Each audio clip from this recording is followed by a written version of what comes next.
Hi,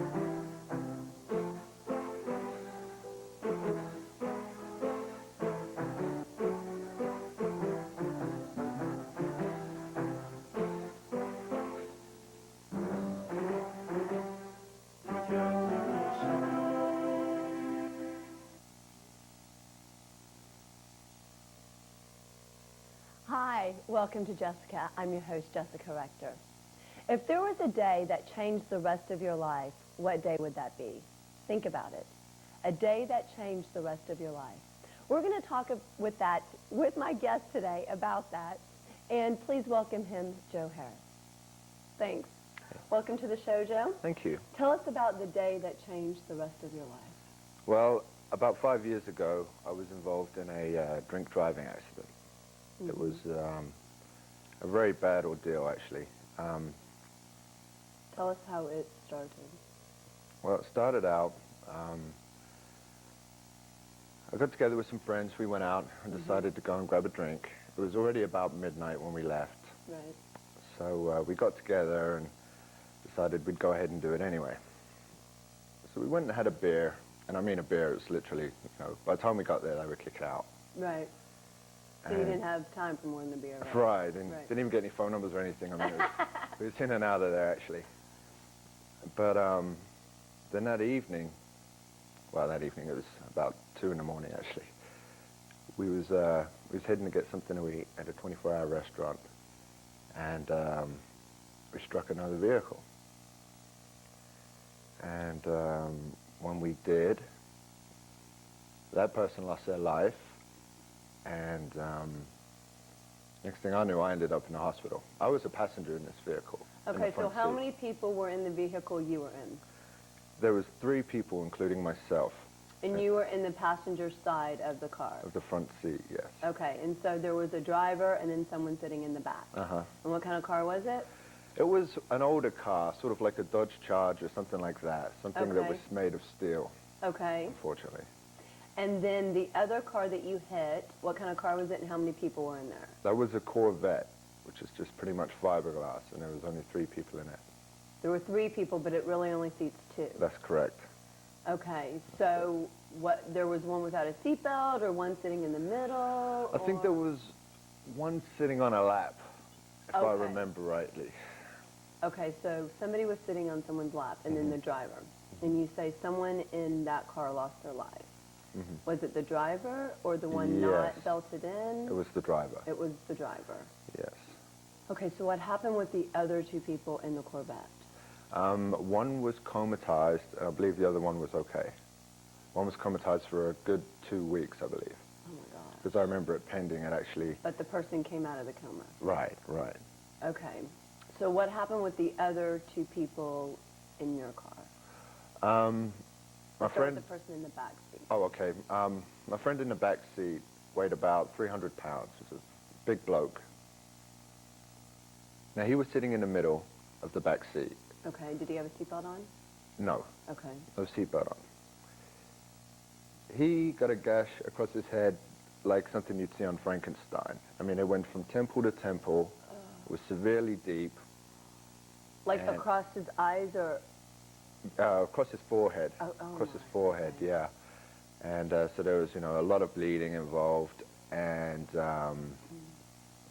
so forth. And he also broke his arm, I believe. He was the lucky one out of everybody, for sure. I myself, because this big guy was behind me, fortunately I had my seatbelt on. Right. But because of the impact and the age of the vehicle, my head actually got stuck in a windshield. Actually got stuck.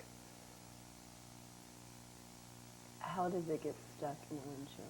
Well, because the windshield's designed to sort of shatter and not break, like a vase. Okay. It breaks into tiny little squares. Right. So if something's to strike a windshield, that's what happens. It just kind of breaks in tiny little squares. So my face was actually stuck in a windshield. Okay, we're going to get back to you. Tell us what happened to the driver of your vehicle. He lost all of his front teeth, had his jaw wired together, broke his arm, and is in jail now for 25 years. Okay, we're going to get to that in a minute, because that just opens up a lot. So tell us exactly how the impact occurred, where it occurred on the cars. Okay, well, as the accident report shows, it's like a bird's eye view, like a floor plan of a building, so to speak. It shows that they failed to yield and that we struck them at a T-section. So you're going just down the street, and they were actually turning onto your street, or? Actually, no, they were just passing across. It was like a T-section, so to speak. They were coming out of a private business. Or a light, or was it an alley, or? I believe they were coming out of a private business. Oh, so they're coming out of a parking lot and just like going the same way or opposite way of you, but just did not even stop at all. That's it. That's exactly what happened. And you guys hit them. Mm-hmm. So it was T-bone? Mm-hmm. Okay. And you hit them on the driver's side? That's correct. Okay. That's correct. Okay. And so were anyone in the Corvette wearing seatbelts? Now that I'm not sure of. I've never been able to get that kind of information, naturally. Okay, so then your head is stuck in the windshield. Right. What happens next? That you can remember? Do you black out? Are you conscious this time, or? Well, actually, here's the strange thing, and I know this sounds kind of crazy. I've heard people tell sort of out-of-body experiences and so forth. Now, mine's not exactly an out-of-body experience. Okay. But I do believe there is a mental process that your brain goes through when you're traumatized. Okay, for instance? What I remember is it just appeared out of nowhere, just a black shiny streak, as if it was a spider that just dropped down out of a tree. I mean, it just appeared out of nowhere. And I can just remember a flash of that Corvette. And then the next thing I remember, my head's in a bucket of ice. Or, like literally? Not literally. That's what it felt like. Oh. Because of the glass. Oh, okay. So every time I'm moving just a fraction of an inch, I feel and hear that crunch sound like you would if you was in a bucket of crushed ice, you know? Mm-hmm. And but really, your head is in the windshield. Right, exactly. And so you can, I mean, like, moving an eighth of an inch could do, like... Major damage. Yeah, a lot more damage than you could even think about. Right, right. Yeah, I'm sure it did, you know. So as your head is in this windshield, that's kind of what goes through your head, like what you were saying, the spider comes down and it's really just like the flash of the Corvette, and then you're in this bucket of ice. So you're thinking this as your head's in the windshield. Right, right. And as I'm trying to analyze what's going on, then it comes to me, then it dawns on me what's happened. And I actually felt like I was a pedestrian or something.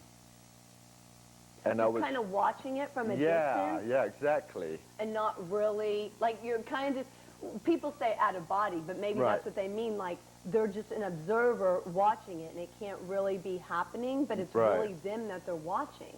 Right, exactly. And then it's like a reflection to some extent. It was as if it's as if I'd bent down and was looking right into my own eyes, and could see the blood dripping off me and everything. It was pretty. It wasn't a terrifying ordeal, but it was pretty. That's like, I mean, I can picture that happening. I mean, it's never happened to me, but I can see how something like that would happen. Oh yeah, totally, totally. When people say they have an out-of-body experience, that's probably what they mean. That's it. I think that's the way the brain. They're looking, because it's surreal and you don't know really how to even imagine that this is happening to you, and so you kind of come out of it and you look at it from an observer's point of view. That's interesting. Nobody's explained it to me that way. No, I'm serious. That's really interesting, because when people say out-of-body experience, you don't really ever know what that means. Right. You're thinking, like, okay, what is that? Like the spirit almost goes to heaven but then changes its mind kind of thing? Yeah, that's what I thought, and so that's interesting the way that you say that. And so then what's the next thing that you remember? Next thing I remember is just through the ice, the flashing lights. Just the flashing lights, just like Christmas lights were bouncing off snow. I mean, it was just...